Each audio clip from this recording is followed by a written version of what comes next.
All right, today we're going to be talking about the 3.6 Pentastar Chrysler motor and its common problems. And we're going to kind of show everyone exactly what goes wrong and what the aftermath happens to the camshafts. So over here, we'll talk about the lifters. Typically, everyone says, oh, it's a lifter problem, it's a ticking and everything. Well, that's not really the case. The case is actually this right here.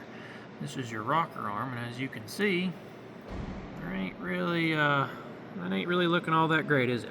So that's what a bad one looks like. We got two bad ones. This particular vehicle had three that went bad.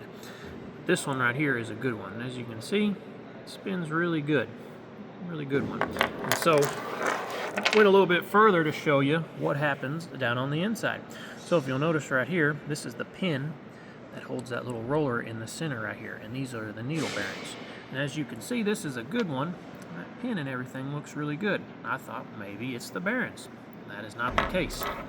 As you can see here on this bad one, you can get in there really good. You can see that pin has been sheared off, and this is due to poor quality materials that was used and also lack of lubrication. This motor doesn't use oil pressure as the lubrication. It just uses just a splash of oil to keep it lubricated. So as you can see, due to that, that's what caused this to happen.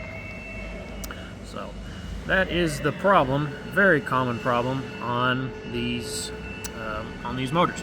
So if this goes unchecked, this is what happens, and this is where the money gets into, and it's really expensive to fix. So as you can see, these are your cam lobes. Right underneath is where the rocker arm sits, and it just sits and spins. So each one of these has, I think, 6 per each cam, so you need 24 of them if you go to replace all of them.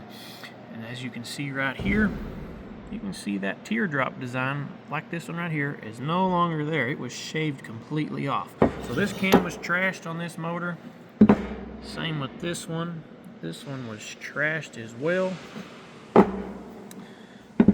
This one, I believe, yep, right here was probably the worst one of it all. That's completely shaved off. That one was really bad.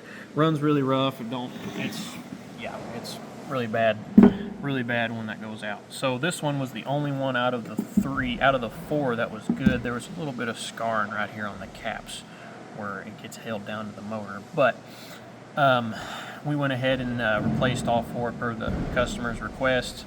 New lifters, new rockers, everything was put in it, and she's good to go.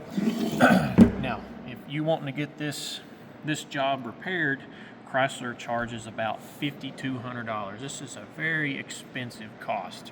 I'm somewhere around the ballpark of about $3,200, so I can save you hopefully a couple $1,000s on all that. But it's definitely something. If you start hearing a ticking noise, don't just put it off. This is what's going to happen if you leave it unchecked. You're going to end up having to pay a whole lot of money. And these pieces are not cheap. Chrysler sells them, I think, for about $500 each camshaft, and that is very expensive. And all the parts that Chrysler has, it's about $3,000 just for parts. So don't leave this unchecked. Once you start hearing that ticking, that little small ticking at a cold startup, it's because it's this guy right here. Don't leave it unchecked. Get it fixed, and you can save you a whole lot of money. Hope this helps somebody.